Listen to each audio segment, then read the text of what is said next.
to Power Without Fear. So before I get started, I'm just going to wait a couple of minutes for people to tune in. This morning I saw a video and I wanted to respond to it, and I had a great discussion about the particular video. So I said, why not bring part of that discussion to my subscribers here on YouTube? So if you all can bear with me a minute, I'll get started in a second.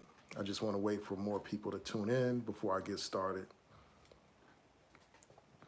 And the first thing I want to say is peace to Kink and Curls, peace and blessings to you.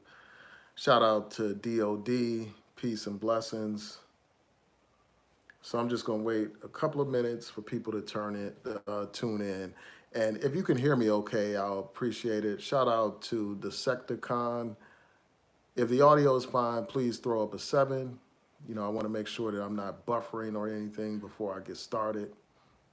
So if you all can throw up a 7 and let me know real quick. All right, great.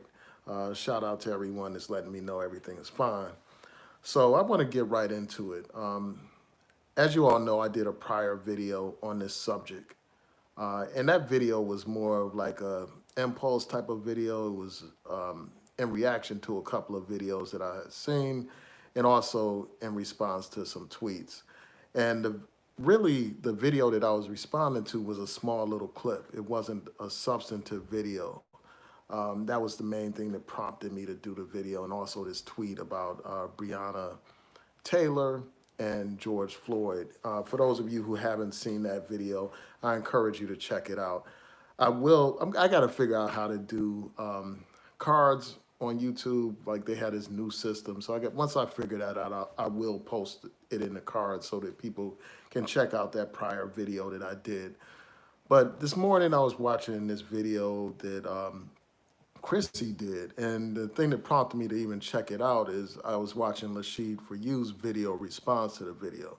So I was like, let me check out this video for myself. So I had a chance to watch it.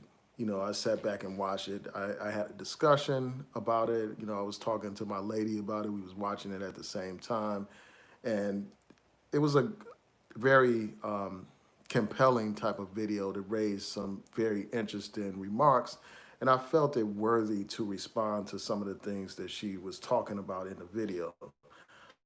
One of her points was about black women being on the front line, period. You know, the front line of these protest movements. And she was also talking about the fact that this guy, George Floyd, dated a white woman. And basically, in that video, she was saying that just based on that, black women would be justified in not marching and protesting on his behalf. Now, I did a prior video where I explained why that's a faulty position, and basically it's real simple. As I said before, who he dated is his business. You know, that's his personal issue.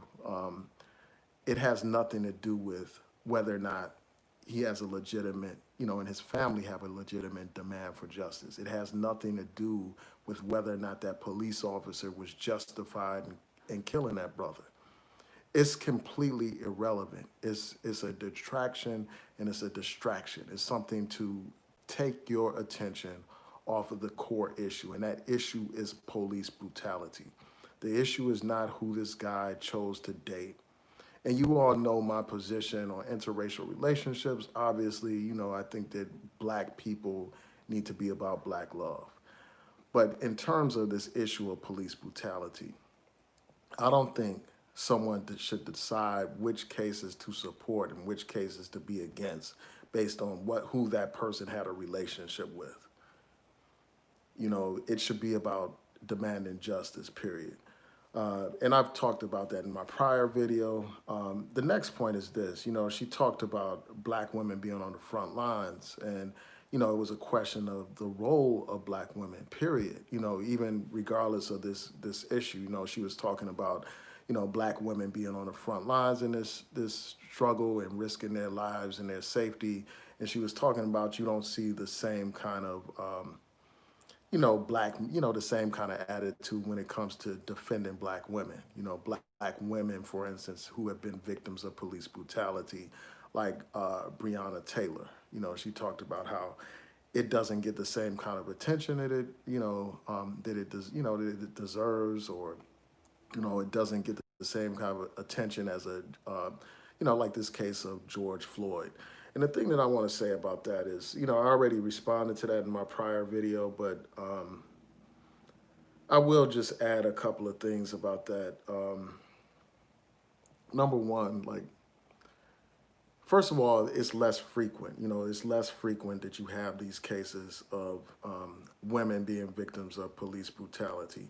And then also you have the situation of this, like where these incidences, as she acknowledged herself, are not as publicized as incidents of black men being victims of police brutality. And that's a problem of the media. That's an issue of the media, not publicizing issues. So that's one thing. And then before I even go any further, like anytime someone is unjustifiably killed by the police, obviously, there should be a demand for justice. All people should demand justice for all victims of police brutality, and black men should be just as supportive when a black woman is a victim of police brutality. And you have plenty of black men that do this. Plenty of black men that are out there marching and demonstrating on behalf of women victims of police brutality. You do have those cases. And even she acknowledged that. She showed footage of people protesting around the Breonna Taylor situation. Another thing is this, like, I really question the sincerity of people like her. And the reason why I say that, and this is a point that Lashee, for you, raised as well in her video, is this, like, this is one of the only times that I've heard this woman mention police brutality against black women. It's like that issue only becomes relevant when you want to talk about how black women should not protest on behalf of black men. Any other time, like, I don't see this woman doing any videos about police brutality against black women. If that is an issue that you are sincerely passionate about, and if you are sincerely fighting on behalf of dark-skinned women or black women, why aren't you bringing attention to these issues yourself? Why is it only an issue when you want to make a point about, you know, black men, and you want to make a point about how black women shouldn't be involved and engaged in these struggles? If you were sincerely concerned about that issue, it seems like you would use your platform, a platform where you have, I think you have over 100,000 subscribers or something like that, and receive tens of thousands of views. If that was an issue that is being neglected by the media, if that's an issue being neglected and ignored by black men, why aren't you using your platform to bring attention to those types of cases? And not just when it's convenient to talk about how black women shouldn't be involved in the black man's plight, or concerned about what happens to black men in these types of situations. So that's one thing that I wanted to talk about. Another thing is this, like, and that's about the role of women being on the front lines. And I will get to your comments in a second.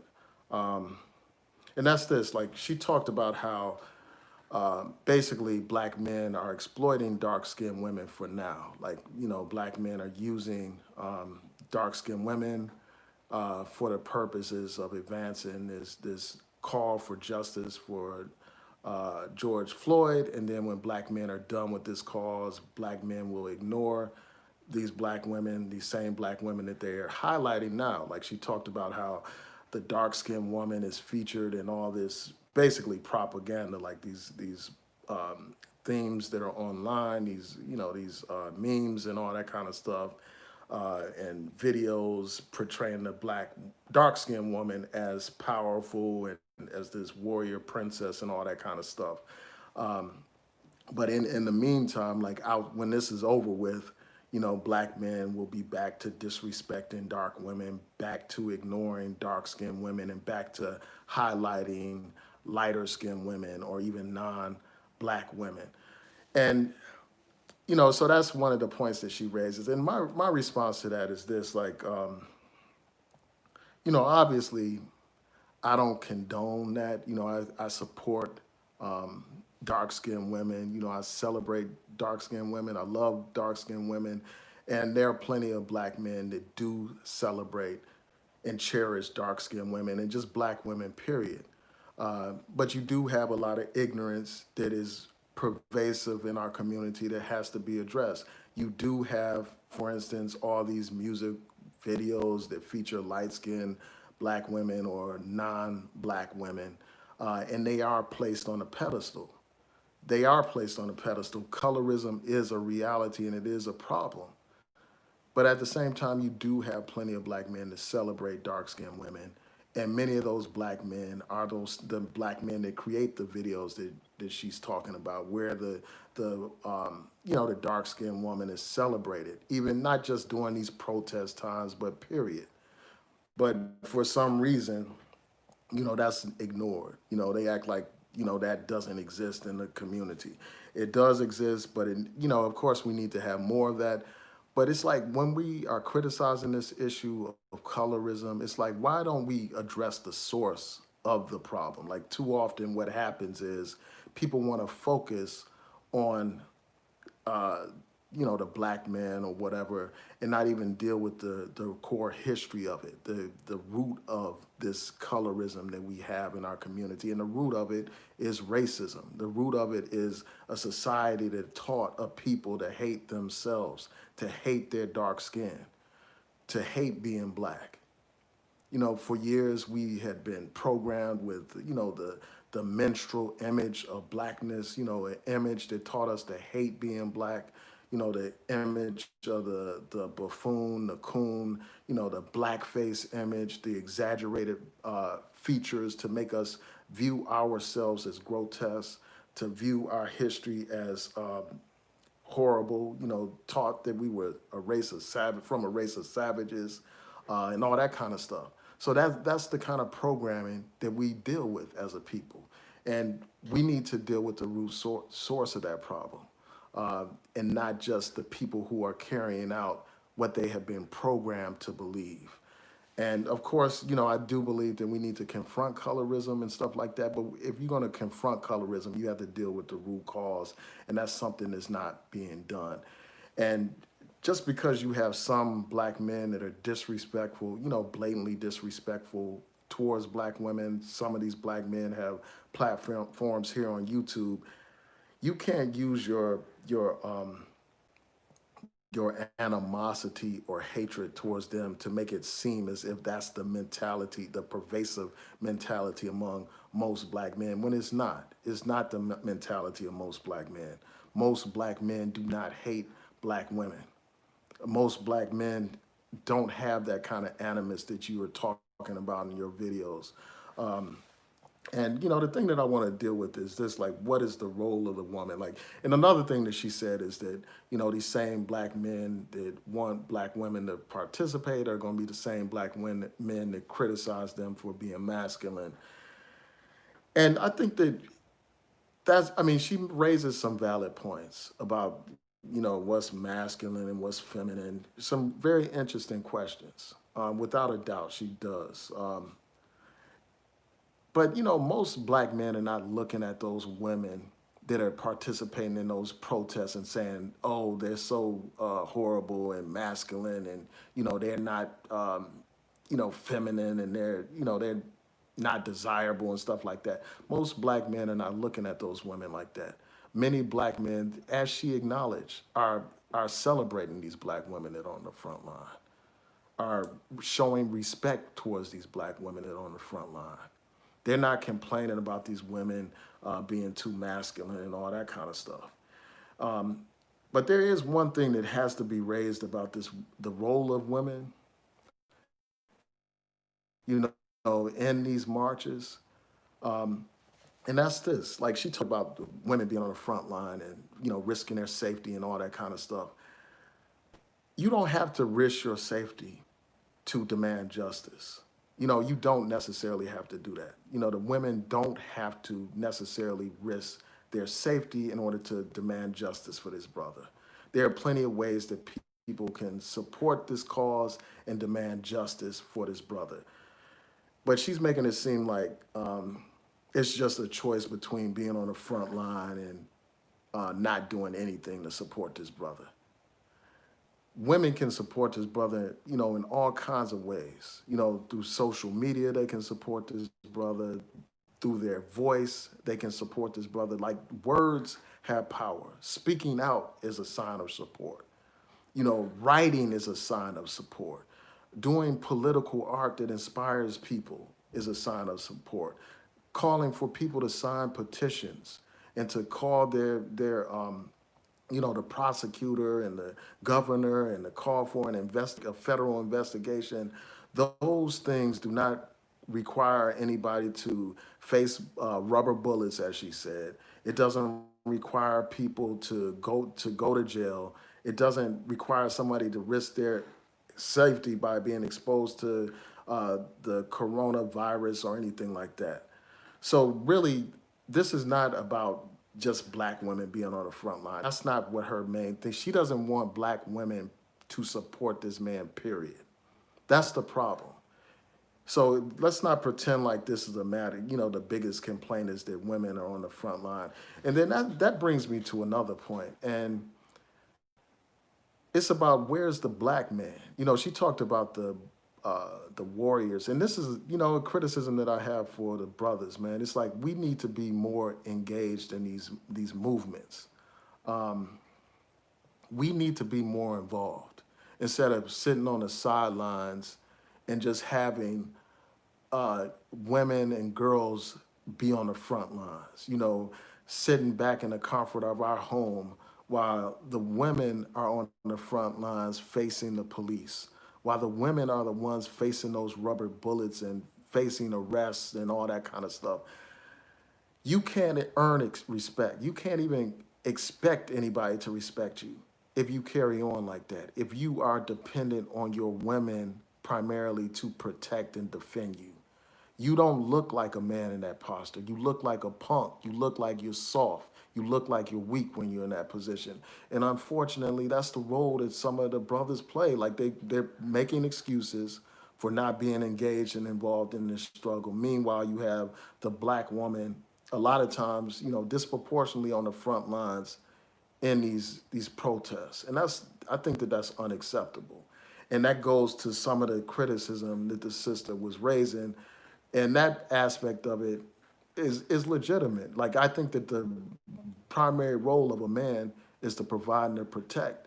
And if we are going to protect our community, we need to be on the front lines, not just behind some camera or, in the comfort of our homes. We need to be on those front lines so that many sisters don't need to risk their safety and stuff like that.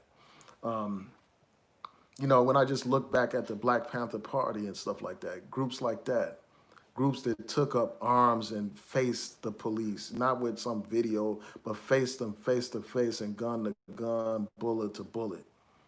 It was primarily the men that were in the front. Even though you had a lot of women organizers and stuff like that, you had the men that were on the front lines.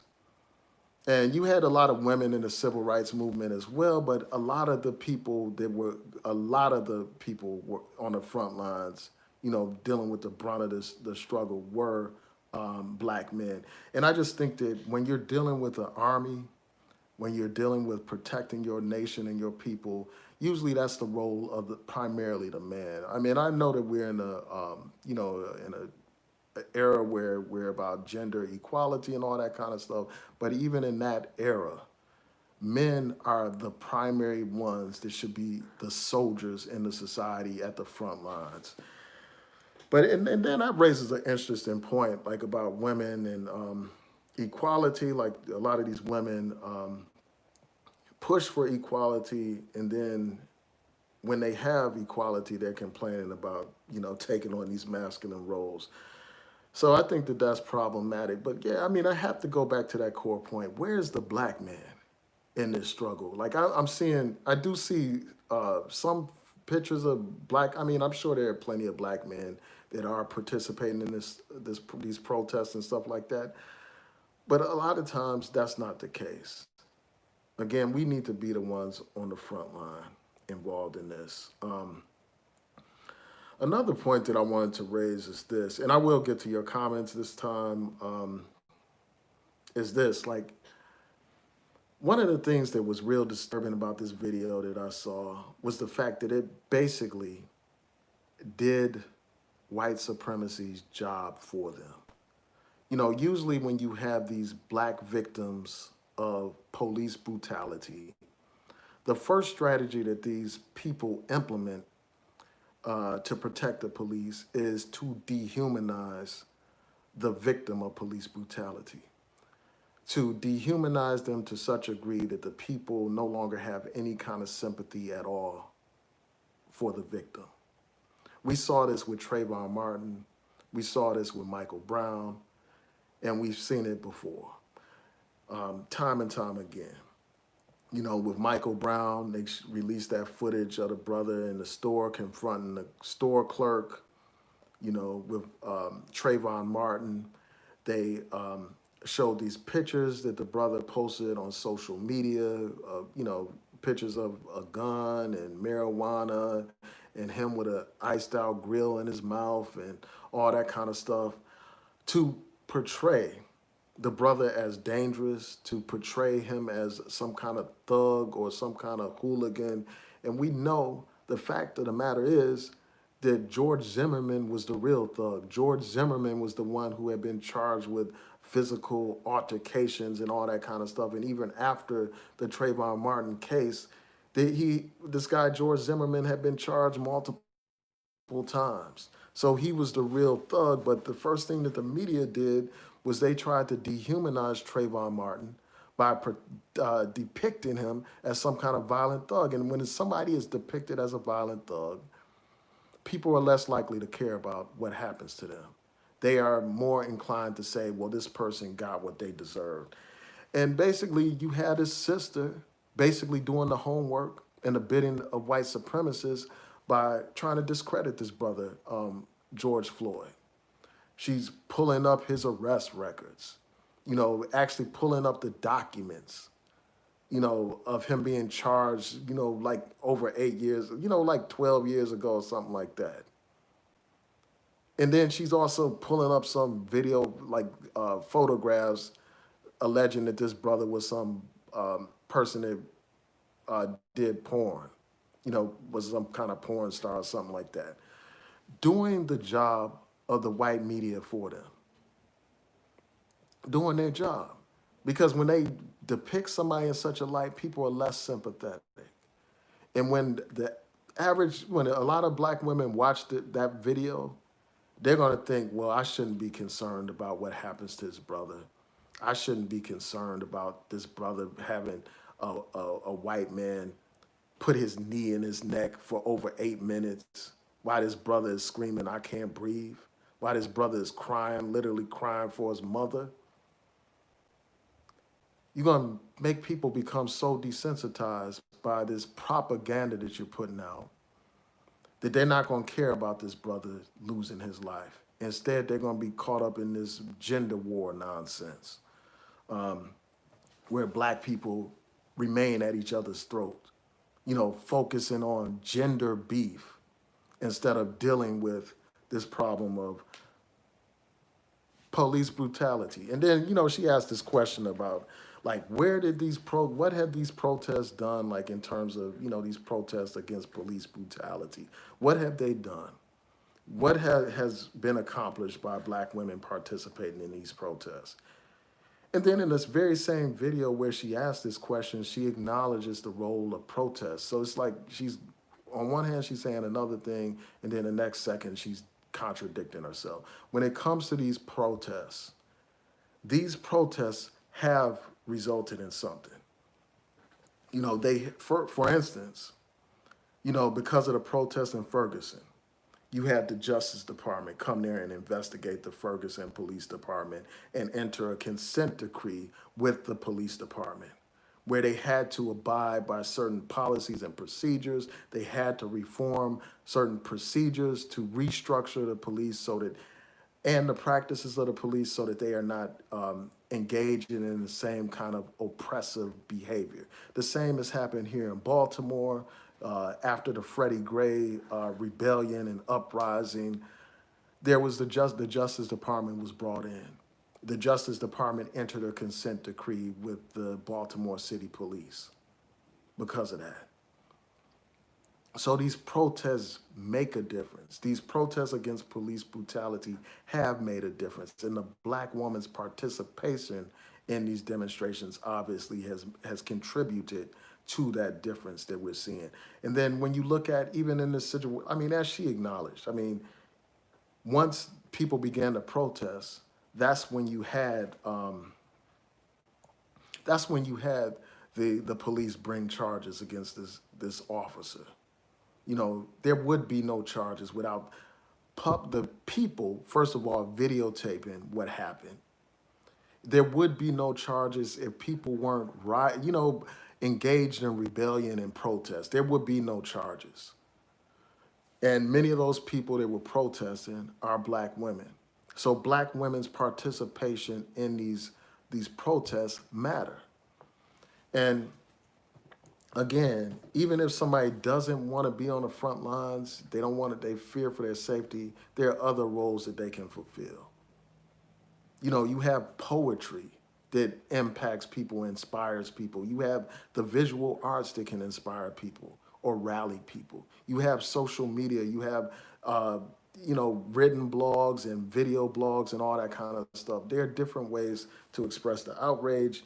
And unfortunately, this woman doesn't want black women to have any sympathy for this brother simply because he was with a white woman. And to me, that's emotional, that's irrational, and that's silly. And it's divisive.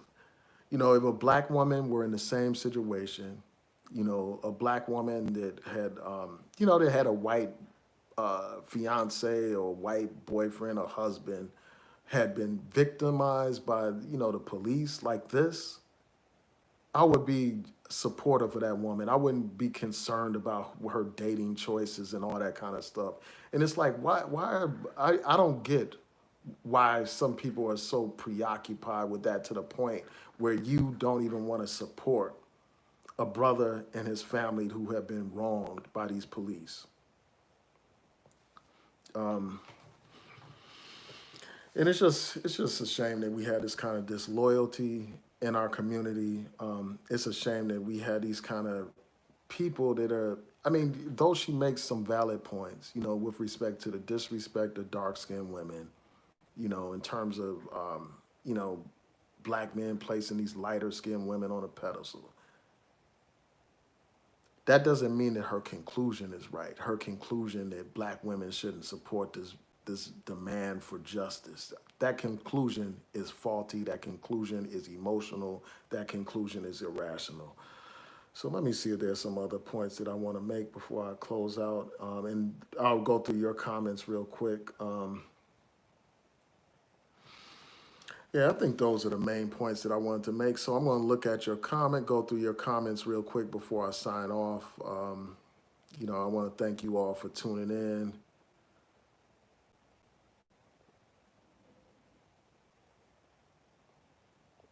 Yeah, and I'm not subscribed to that other person that some people were mentioning in the comments. So I haven't even seen her video myself dealing with this topic.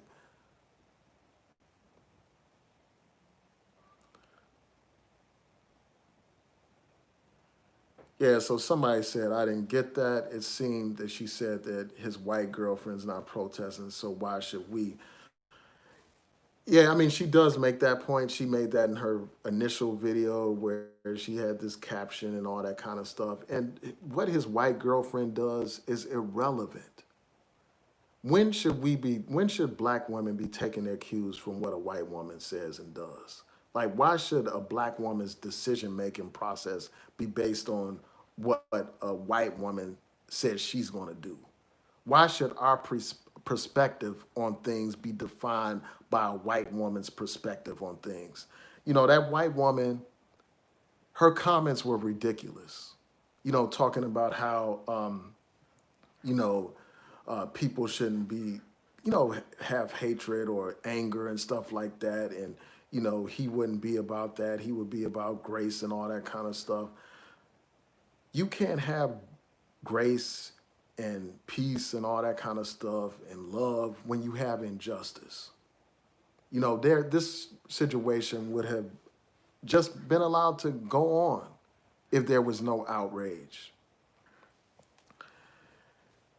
The anger of the people is justified, without a doubt. So what this woman is saying, this white woman had to say is irrelevant to me, is nonsensical to me. The people have righteous indignation. I mean, this brother was lynched on camera before the whole world. So what this woman is talking about basically forgiveness and not being angry and not having hate is ridiculous. The people have every right to hate their oppression. The people have every right to hate the oppressor, to hate someone who killed an unarmed, defenseless black man. They have every right. They're justified in their hatred of this man. They're justified in their hatred of a system that allows these types of things to continue time in and time again. It has to come to an end. So what that woman had to say was absolutely ridiculous, but it's even more ridiculous for black women to be taking their cues from this woman. And it's just a shame that this man, like, I will say this, like, it's a shame that this man would date somebody like that, somebody that, even though she professed to love this guy, for her to be more concerned about the anger of the people than to be concerned about justice for this brother is sick, to me. So let me go back through your comments real quick. And I want to thank you all for tuning in again. I'm going to try to get to as many of the comments as possible before I head out. Shout out to Psycho. So Psycho says, gender bangers are using this as another way to hustle our people with anti-black male propaganda. And yes, that's absolutely true. That's what's happening here. These people, they get views based on this anti-black male mentality and sentiment. And that's what it's about for a lot of these people. And I don't understand like why they have this generalized hostility towards black men based on the views of some content creators here on YouTube. Some of these people that are misogynistic. These people that say all kinds of despicable things about black women. Your view of black men shouldn't be shaped by that vocal group of black men that are condemning, women and stuff like that. There are plenty of black men that don't think like that, that don't embrace those, and it just fuels this conflict that we see. So let's continue on real quick.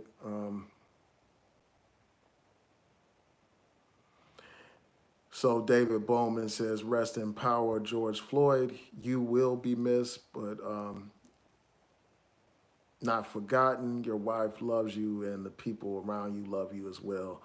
And this is what I want to say. Like, even if these people, part of me is like, so what if these few women decide to listen to people like this YouTube or whatever?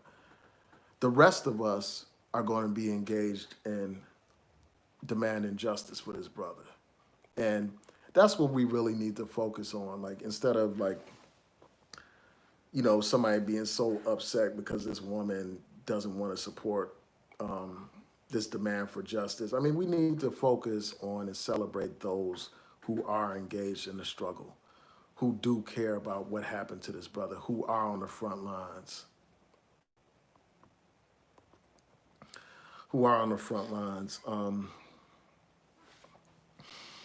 Yeah, so that's what I had to say. I mean, it's like, the way she's judging black men is like, for instance, a black man judging black women based on her type of comment, saying, well, hey, since you had these black women saying that they're not going to speak out on this for this black man, I'm not going to demand justice for black women. We have to get out of this tit for tat mentality. And the only person that wins at the end of the day when we have that kind of mentality is our oppressor, period. So let me see what other people are saying before I sign off.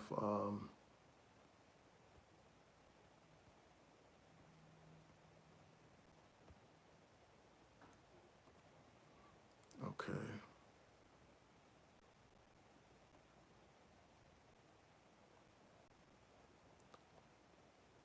So Psycho said black men aren't even running these protests. It's whites and women who are the main organizer. Um, and he says that Black Lives Matter is run by feminists. Um, yeah, I mean, that is true.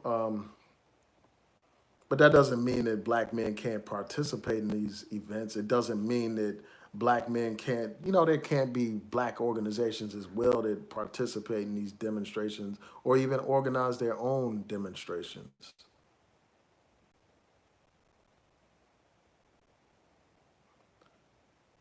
Yeah, so Sean said, I don't respect women who disrespect me and act like they're above criticism.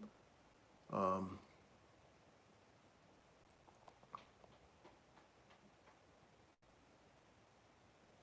Michelle said, I love my black warriors. Yeah, I mean, I love the black warriors, period, man. The black women warriors and black male warriors, and I respect them. Yeah, and somebody said that those black female channels need to be flagged and taken down for hate speech against black men. Um, I'm really not one for censorship. Like I hear what you're saying and stuff like that. I'm not one for censorship. I think the answer to bad speech is better speech. Instead of trying to take down every channel and stuff like that. Even people that I vehemently disagree with, as long as they're not threatening anybody, as long as they're not causing any kind of physical harm or anything like that, um, I'm not going to, censor. I don't believe in censorship. And then Cohen said it's utterly ridiculous to bring up issues of colorism in the midst of fighting against police brutality. And I wholeheartedly agree with that. I mean, it's like all that is, this issue of police brutality has nothing to do it doesn't have anything to do with colorism for the most part. Now I get her point about the imagery, and all that kind of stuff. But that has nothing to do with what's happening. No, I mean, no, this is about a man being killed by these police without any kind of justification.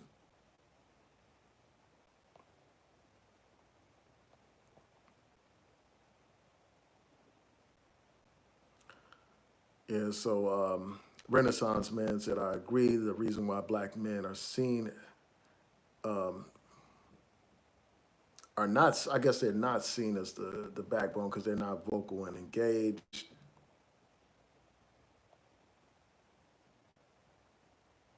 Somebody said, thank you for acknowledging the amount of black women on the front lines. I appreciate your candor. Yeah, and it just came up during the conversation. Like, it's just a shame that, unfortunately, it's like a lot of the young brothers that are in the prime of their life that are at the soldier stage, like at the age when you should be on the front lines, when you should be engaged in fighting for justice. They're the ones coming up with all kinds of excuses as to why they shouldn't participate. Somebody said most black men are off working. Um,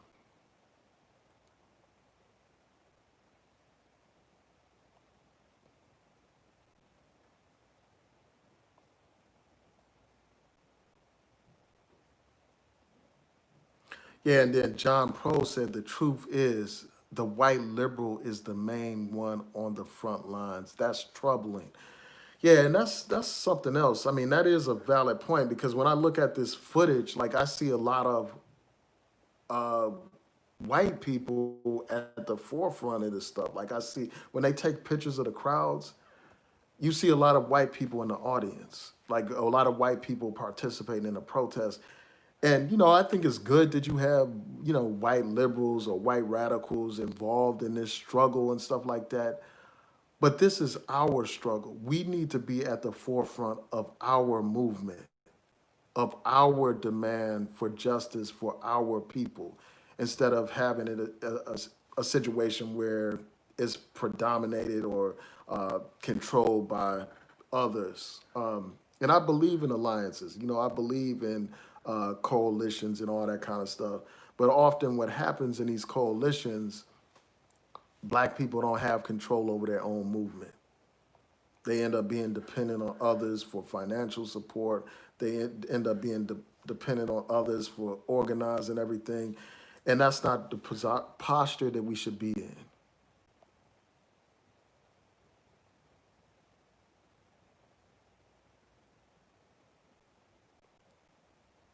So Renaissance Man said that DeRay McKesson did an interview on MSNBC, and he said that numerous congressmen have reached out to him about reforms. So these current protests are speaking conversations for change.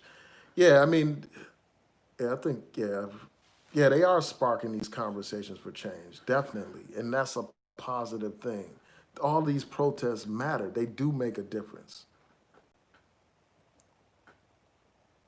Oh, somebody must have been trolling because I see Psycho deleted somebody's comments.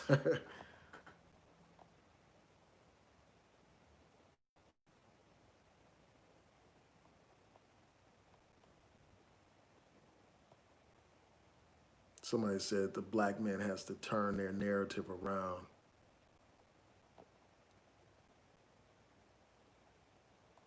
Um,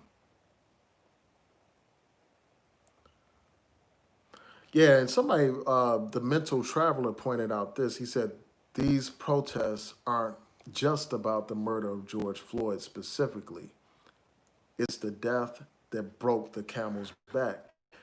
And that's true. I mean, how else can you explain people protesting not only in Minneapolis, they are protesting around the country because they know of stories like George Floyd in their own communities. That's why this resonates with people. This is why it is sparking so much outrage around the country because every city has a George Floyd somewhere.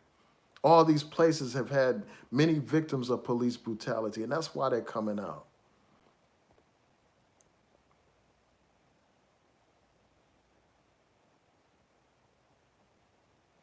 Somebody said if it was a black woman um, with a white man, these same women will be speaking out for her.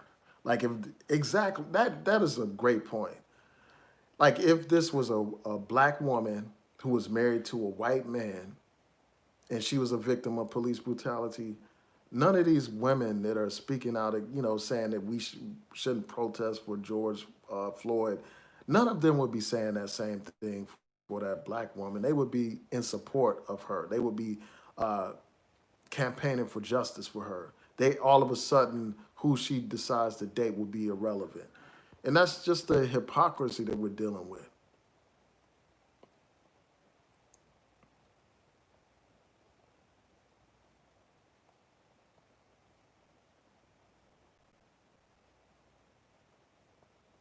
Just bear with me. I'm looking through your comments.